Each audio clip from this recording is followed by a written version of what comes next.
கேள்வி பார்வையாளருக்கு வணக்கம். இந்த நேர்காணலை நாம் சந்திக்க இருக்கும் சிறப்பு விருந்தினர் அண்ணா திராவிட மக்கள் முன்னேற்ற கழகத்தின் பொதுச் செயலாளர் வழக்கறிஞர் பசும்பொன் பாண்டியன் அவர்கள். சார் வணக்கம். வணக்கம்.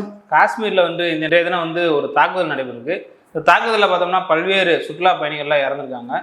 குறிப்பாக பார்த்தோம்னா பிரதமர் வெளிநாட்டு பயணத்தை கூட ரத்து செஞ்சுட்டு இங்கே வந்திருக்காங்க. பல்வேறு அரசியல் கட்சிகள் கூட அதை கண்டித்து பேசியிருக்காங்க. எதிர்கட்சி தலைவராக இருக்கக்கூடிய ராகுல் காந்தி அவர்கள் கூட அமித்ஷா அவர்களிடம் ஃபோனில் தொடர்பு கொண்டு எந்த மாதிரியான சூழலாம் நிலவுன்ற மாதிரியான ஒரு கருத்தையும் கேட்டிருக்காங்க. தொடர்ந்து இந்த காஷ்மீர் இந்த பரபரப்பான சூழல் நிலவுவதை நம்ம புதுசாக பார்க்கலாம். காஷ்மீரில் பகல்காம் என்ற இடத்தில் சுற்றுலா பயணிகள் 27 பேர் படுகொலை செய்யப்பட்ட சம்பவம், அது யார் செய்திருந்தாலும் மிருகத்தனமானது, காட்டுமிராண்டித்தனமானது, கண்டிக்கத்தக்கது. நாகரிக மனிதநேய உலகத்தில் இந்த வன்முறையை எந்த வகையிலும் நாம் ஏற்றுக்கொள்ள முடியாது, அனுமதிக்க முடியாது. வன்முறையாளர்களை கடுமையாக தண்டிக்க வேண்டும். அது எந்த மத நம்பிக்கையாளர்கள் இதை செய்திருந்தாலும் அந்த மத நம்பிக்கையாளர்களை நாம் தண்டிக்க வேண்டும் என்பதில் எனக்கு மாறுபட்ட கருத்தல்ல. மனித நேயம் படைத்தவர்கள் யாருக்கும் இந்த கருத்தில் மாற்றம் இருக்காது.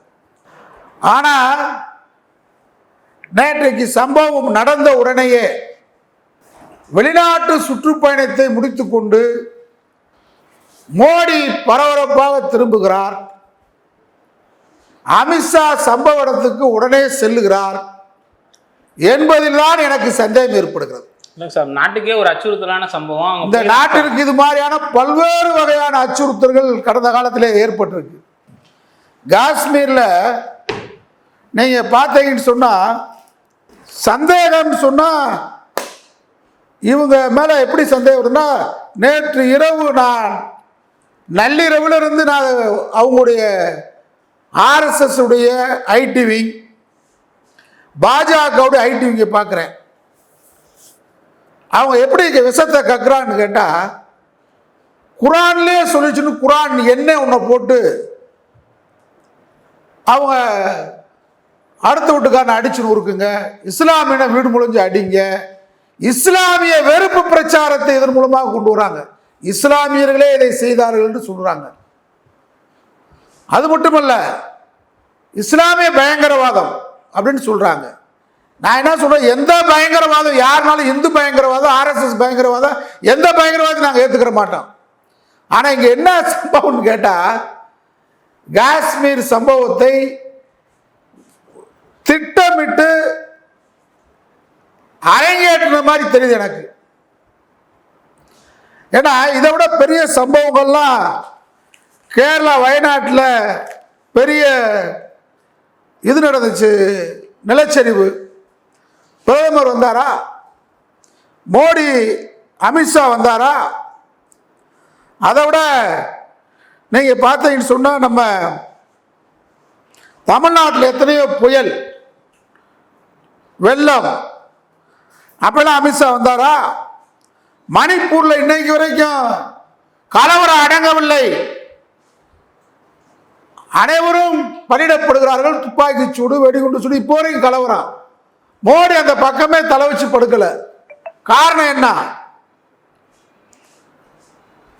இங்கே வக்ஃபு வாரியம் இன்றைக்கு அதோடைய சட்டம் மக்கள் மத்தியில் மிகப்பெரிய ஒரு கொந்தளிப்பு உருவாக்கியிருக்கு. சிஏ சட்டம், முத்தாலாக் சட்டம், ஆர்டிகல் 370, ராமர் கோயில் பிரச்சனை, இது அத்தனையும் பாஜகவுக்கு எதிராக இருக்கு. பீகார் தேர்தல் பக்கத்தில் வந்துக்கிட்டே இருக்கு. புல்வாமா தாக்குதல் ஏற்கனவே நடந்துச்சு, தேர்தல் ஒட்டி தான் புல்வாமா. அது மாதிரி தான் இந்த தாக்குதல் சம்பவம் இருக்குமோ என்கின்ற ஐயம் எங்களை போன்றவர்களுக்கு ஏற்படுகிறது. நான் ஒரே ஒரு செய்தியை மட்டும் இங்கே சுட்டி காட்ட விரும்புகிறேன். அதாவது காஷ்மீரில் இப்போ நடந்த தாக்குதலை நான் வரிசையாக சுட்டி காட்டணும். நரேந்திர மோடி ஆட்சிக்கு வந்த பிறகு காஷ்மீர் நடந்த தீவிரவாத தாக்குதல் 2014 உரி தாக்குதல், டிசம்பர் 5, 11 பேர் கொல்லப்பட்டனர். மோடி போனாரா? 2016 பதான்கோட் விமானப்படை தள தாக்குதல், ஜனவரி 2, 7 பேர் கொல்லப்பட்டனர். 2016 உரி தாக்குதல் செப்டம்பர் 18 19 பேர் கொல்லப்பட்டனர். 2017 அமர்நாத் யாத்திரை தாக்குதல் ஜூலை 10 7 பேர் கொல்லப்பட்டனர். 2019 புல்வாமா தாக்குதல் பிப்ரவரி 14 41 பேர் கொல்லப்பட்டனர். ரியாசி யாத்திரை தாக்குதல் ஜூன் 9 10 பேர் கொல்லப்பட்டனர். 2025 பகல்காம் தாக்குதல் ஏப்ரல் 22 குறைந்தபட்சம் 28 பேர். இந்தியாவுடைய ராணுவ ரகசியங்களை பாகிஸ்தானுக்கு கசிவிட்டு கைது செய்யப்பட்டவர்கள் பேர் என்ன? சேஜல் கபூர், ஆரோகி அலோக், அதிதி ஆரோன், அதிதீன் அகர்வால், அனாமிகா சர்மா, திவ்யா சந்தன் ராய், நேகா சர்மா, பூஜா ரஞ்சன், நிசாந்த் அகர்வால், நந்தலால் மகராஜ், பிரதீப் குர்கல்லர், போத்ராஜ், லாப்சங்கர் மகேஸ்வரி, ராஜா ஜெயச்சந்திரன், அம்பி குமார், ஜயோ ஜரோ சந்தியா, ராஜா மான்சிங், கானோஜி, சதேந்திர சிவால், பிரவீன் மிஸ்ரா, அபிஷேக் சோபனன், தீபக் குமார் விகாஸ். இவர்களில் பலர் சங் பரிவார் அமைப்புகளில் பொறுப்பு வகித்தவர்கள். பரப்பினோட RS நாயே, பாஜக நாயே, இவெல்லாம் யாரா? 3 பேர் இதில் மலையாளிகள். பட்டியலும் செய்திகளும் இன்னும் நீளும். சமீபத்தில் நான் படித்த சில செய்திகளை உங்களுக்கு சொல்றேன். பாகிஸ்தானுக்கு உளவு பார்த்த வழக்கில் பாஜக தலைவரான மனோஜ் மண்டலை மத்திய பிரதேச ADC கைது செய்திருக்கு இல்லையா? இதை பரப்ப வேண்டியதான RSS காரன், இதை பரப்ப வேண்டியதான பாஜக காரன். பாகிஸ்தான் உளவு அமைப்பிற்கு ஹனி டிராப்பில் சிக்கிய அதிகாரிகள் முக்கிய தகவல்களை கசிய விட்டதற்காக 13 கடற்படை வீரர்களை ஆந்திர பிரதேச காவல்துறையும் கடற்படை புலனாய்வு பிரிவும் கைது செய்தது இல்லையா? பாகிஸ்தானுக்காக உளவு பார்த்த பாஜக கவுன்சிலர் உட்பட 11 RSS காரர்கள் மத்திய பிரதேசத்தில் கைது இல்லையா? பாகிஸ்தானுக்காக உளவு பார்த்த வழக்கில் பீகார் காவல்துறையால் பாஜகவின் IT செல் உறுப்பினர் துருவ் சக்சேனா கைது. மறுக்கிறியா? பாகிஸ்தானுக்காக உளவு பார்த்து இஸ்லாமாபாத்தில் உள்ள இந்திய தூதரக அதிகாரி மாதுரி குப்தா கைது. மறுக்கியா? சங்கி கூட்டமே. ராணுவ ரகசியங்களை கசியவிட்டு DSP ரவீந்திரநாத் கைது. மறுக்கிறியா? பாகிஸ்தான் சட்டவிரோதமாக ஆயுதங்களையும் போதைப் பொருட்களையும் கடத்திற்காக PSF வீரர் சுமித் குமார் கைது. மறுக்கிறியா? இந்திய ராணுவத்தின் முக்கிய தகவலை சீனாவுக்கு கசிவிட்டதற்காக RSS கட்டுப்பாட்டில் உள்ள விவேகானந்த அறக்கட்டளையின் தீவிர செயற்பாட்டாளரும் பிரிலான்ஸ் பத்திரிகையாளருமான ராஜீவ் சர்மா கைது இல்லையா? இந்திய போர் விமானங்கள் பற்றிய முக்கிய தகவல்களை பாகிஸ்தானுக்கு வழங்கிய உளவாளி ஹிந்துஸ்தான் ஏரோநாட்டிக்ஸ் லிமிடெட் அதிகாரி தீபக் கைது. மறுக்கிறியா? 5000 ரூபாய்க்கு நாட்டின் ரகசியங்களை பாக் அழகிக்கு கசிய விட்டார். உளவாளிகளில் மலையாளில் இருப்பை கேட்டு கேரளா அதிர்ச்சி அடைந்தது. அபிலாஷ் வேதன், லட்சுமணன் தண்டல், அசிய ரவி ஆகியோர் கைது. பட்டியல் நீளுது. ஆனா இதெல்லாம் பரப்பாம நேற்றைக்கு இறந்தவங்க பூராவும் இந்து தான். வந்தவன் பேண்ட்டை அவுக்க சொன்னான், ஜிப்பை அவுக்க சொன்னான். அவன் இஸ்லாமா இந்துவான்னு பார்த்துட்டு தான் சுட்டான்னு ஒரு பொய்ய சொல்கிறான். ஏண்டா டே RSS காரங்களா, உங்களை நாங்கள் தோல் உரிச்சுக்கிட்டு இருக்கிறோம்.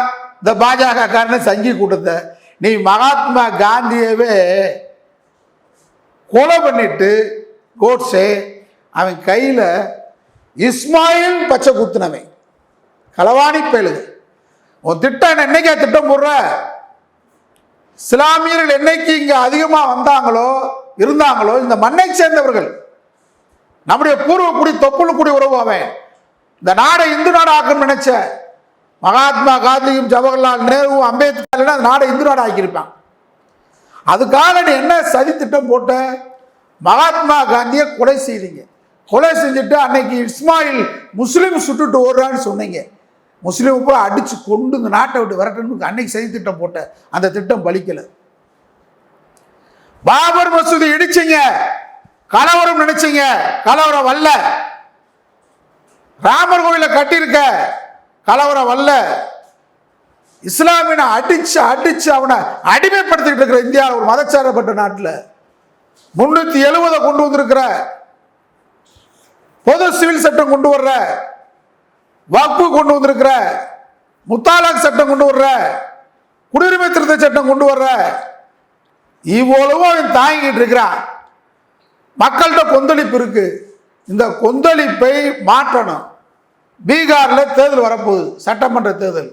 அதற்கு ஏற்றப்பட்ட ஓரங்க நாடகமா இந்த காஷ்மீர் தாக்குதல். அதாவது ராணுவ உடையோட வந்தானா, ஏன்னா அப்புறம் காஷ்மீர் உங்க கட்டுப்பாட்டில் இருக்கின்றீங்க. உளவுத்துறை எங்கடா போச்சு? இந்திய உளவுத்துறை ஃபெயிலியரா? மானங்கட்ட உள்துறை அமைச்சர் அமித்ஷாவை ராஜினாமா செய், மோடியை ராஜினாமா செய், வெக்கங்கட்ட மோடி ராஜினாமா செய். நான் காஷ்மீரை சுத்தி அதானிக்கு நிலம் வாங்கி கொடுக்கறதுக்காக புரோக்கர் வேலை பார்த்தீங்களே மோடி. அதானிக்கு அம்பானிக்கு காஷ்மீரை விலை கொடுத்து விற்பதற்காக காஷ்மீரை 3 யூனியன் பிரதேசங்களாக பிரிச்சீங்களே. அங்க உளவுத்துறை என்ன பண்ணுது? காஷ்மீர், ஜம்மு எல்லா இடத்துலையும் ராணுவம் தான் நிற்கிறேன். மக்கள் தொகையை விட கூடுதலாக எங்க பார்த்தாலும் ராணுவம் தான் நிற்குது. ராணுவ உடைய தெரிவித்து 4 பேர் வந்தானா, சுட்டானா, சுட்டவன முஸ்லீம் சுட்டிருக்கானே, புறம் இந்த தான் சுட்டானே. ஏன் போய் சொல்ற? ஏன் போய் சொல்ற? சையத் அகமது இன்னைக்கு அரசு வெளியிட்ட அந்த துப்பாக்கி சூட்ல பலியானதுல சையத் அகமது இஸ்லாமியர் என்ன பண்ணிருக்காங்க தெரியுமா உங்களுக்கு? ராத்திரி 2 மணிக்கு, நேற்று இரவு நள்ளிரவு,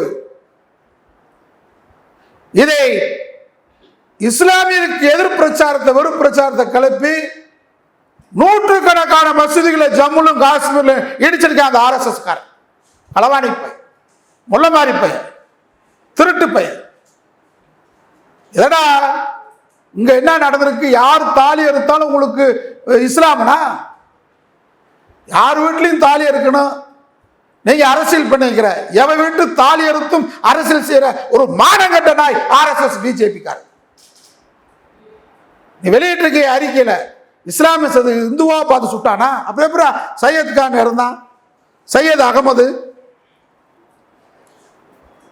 இந்த மோடி குஜராத் மாநிலத்தில் மிகப்பெரிய பாலம் இடிந்து ஆயிரக்கணக்கான செத்தாங்களே, வந்தாரா?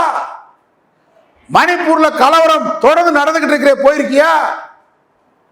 குஜராத்தில் சமர்மதி என்ற இடத்துல ரயில்வே ஸ்டேஷன்ல 3000 பேரை படுகொலை பண்ணீங்களே, போய் பார்த்தியா? நீங்க எல்லையில பூரா வச்சிருக்கான். எல்லையில பூரா ராணுவம் நிக்குதா இல்லையா? இந்திய உளவுத்துறை என்ன செய்யுது? இந்திய உளவுத்துறை என்ன புடுங்குதுன்னு கேட்கிறேன். 56 இன்ச்சு மோடி நாங்க பாதுகாப்போம், தீவிரவாதியை விரட்டுவோம்னீங்களே. காஷ்மீர்ல நீ வந்ததுக்கு முன்னாடி வரிசையா படிச்சனே, என்ன தீவிரவாதத்தை தடுத்திருக்க? தீவிரவாதத்தை தடுக்க தவறிய மோடி அரசு பதவி முதல்ல பிரதமர் பதவி ராஜினாமா பண்ண. துப்பு கட்ட மோடி. எல்லையில என்ன இருக்கப்ப? எல்லையில் ராணுவம் இருக்கா இல்லையா? ஜம்மு காஷ்மீர் சுத்தி சுத்தி ராணுவம் நிக்கிறான்ல, அவன் உடைய தெரித்துக்கிட்டு வேற ஒருத்தர் எப்படி வந்தான்? வந்தவன் இஸ்லாமிய தீவிரவாதியா ஆர்எஸ்எஸ் தீவிரவாதியா? உங்களால் இறக்கிவிடப்பட்டவனா? பீகார் தேர்தலுக்கு இறக்கிவிடப்பட்டவனா? இஸ்லாமிய மக்களுக்காக எதிராக பிரச்சாரம் பண்ணி அந்த மக்கள் மீது தாக்குதல் நடந்ததற்காக மசூதியில் இடிச்சிருக்கீங்களே. நீ வக்பு வாரிய சட்டத்தில் கொதித்து போயிருக்கிற மக்களை அடக்குவதற்காக இந்த வேலை நடந்திருக்கா? யார் தவறு செய்தால் நாங்கள் ஏற்றுக்கிற மாட்டோம். அது இஸ்லாமிய தீவிரவாதி தான் கூட. நபிகள் நாயகம் கூறுகிறார், தற்கொலை பண்ணா கூட அது குற்றம் சொல்றாரு. அப்படிப்பட்ட மதத்தை பின்பற்றவன் நிச்சயமா இப்படிப்பட்ட தீவிரவாதம் இருக்கக்கூடாது. இருந்தா அவனும் கண்டிக்கத்தக்கவன் தான், தண்டிக்கப்பட வேண்டியவன் தான், அதுல மாற்றம் இல்லை. ஆனா அந்த மக்களை எவ்வளவு நீ பழி வாங்குற இல்லையா? நீங்க இந்த கேரவான்ற ஒரு பத்திரிக்கை, அதுல எழுதின சமாச்சாரத்துக்காக அந்த பத்திரிகை எவ்வளவு, புல்வாமா தாக்குதல் கொடுத்து எழுதின பத்திரிகை எவ்வளவு கொடுமைப்படுத்துனீங்க, சோதனை பண்ணீங்க. அந்த புல்வாமா தாக்குதலை நீங்க பார்த்தீங்கன்னு சொன்னா, ராணுவ வண்டியில ஆயுதங்கள் ஏற்றிட்டு போய் அந்த ஜீப் மோதி 40 பேர் படுகொலைக்கு என்ன காரணம் தான் அன்னைக்கு ஜம்மு காஷ்மீருடைய ஆளுநராக இருந்த மாலிக் சத்தியபால் அழகா சொன்னார், சந்தேகம் சொன்னார். ஆனா அவரை நீங்க என்ன கொடுமைப்படுத்தினீங்க? அவர் வீட்டை சோதனை பண்ணீங்க. அதனால என்ன சொல்றேன், முழுக்க முழுக்க எனக்கு இதுல சந்தேகம் ஏற்படுது. ராணுவ உடை எப்படி தரித்து வந்தான்? இந்திய உளவுத்துறை முழுமையாக காஷ்மீர் இருக்கிறதாக சொல்ற மார்தட்டி சொல்லுகின்ற மோடி அவர்களே, அமித்ஷா அவர்களே, இந்திய உளவுத்துறை தோல்வியடைந்து விட்டதாக ஒப்புக்கொள்ளுங்கள். இது இந்துக்களுக்கு எதிரான தாக்குதல் அப்படின்னு நீங்க சொல்ல முடியாது. இஸ்லாமியனும் செத்துருக்கான். சும்மா பொய் சொல்றீங்க ஜிப்ப கலட்டுன்னு சொன்னா. அதை விட அங்க ஒரு பெண்ணு பேட்டி கொடுத்துருக்கு, அந்த பேட்டிலாம் மறைச்சிட்டாங்க. இந்த தாக்குதல் நடந்து முடிஞ்சோடனே காப்பாற்றியவர்கள் இஸ்லாமிய இளைஞர்கள் தான் எங்களை காப்பாற்றினார்கள் என்று இன்றைக்கு பேட்டி வந்திருக்கு. அதையே மறைக்கிற எங்களை இன்று வரை பாதுகாத்துக் கொண்டிருக்கிறவர்கள் அங்கே ஜம்மு காஷ்மீரில் கூடிய இஸ்லாமிய இளைஞர்கள் என்று பேசியிருக்கார்கள். ஒரு பாதிக்கப்பட்ட பெண் கொடுத்திருக்கிறார் பேட்டி. நீங்க ஒட்டுமொத்தமாக சித்தரிக்கிறீங்க. அதனால ஜம்மு காஷ்மீர்ல இந்திய உளவுத்துறை தோல்வி. அங்கே நடந்த தாக்குதலை முழுமையாக விசாரணை நடத்தணும். மோடி வந்ததுதான் எனக்கு இவ்வளவு சம்பவங்கள், இந்தியாவில் எத்தனையோ பெரிய சம்பவங்கள் நடந்திருக்கு. இதே ஜம்மு காஷ்மீர் நடந்திருக்கு. வெளிநாட்டு பயணத்தை ரத்து செய்து மோடி வந்ததுதான் எனக்கு சந்தேகத்தை எழுப்புகிறது. இரவோடு இரவாக அமித்ஷா சென்றது சந்தேகம். மசூதிகள் அங்கே தாக்கப்பட்டு இடிக்கப்பட்டது சந்தேகம். ராணுவ உடை தரித்து வந்தவர்கள் இஸ்லாமிய தீவிரவாதிகளா, இந்து பயங்கரவாதிகளா, RSS பயங்கரவாதிகளா என்ற கேள்வி எங்களுக்கு எழுகின்றது. இஸ்லாமியர்களை அழிப்பதற்காக, இஸ்லாமியர்களை அழித்து ஒழிப்பதற்காக இது செய்யப்பட்ட சதித்திட்டமா என்கின்ற ஐயமும் எழுகின்றது. சரியான புலன் விசாரணை நடத்த வேண்டும் என்பது எதிர்க்கட்சியின் கோரிக்கையை மோடி ஏற்க தயாரா? நன்றி சார். நன்றி.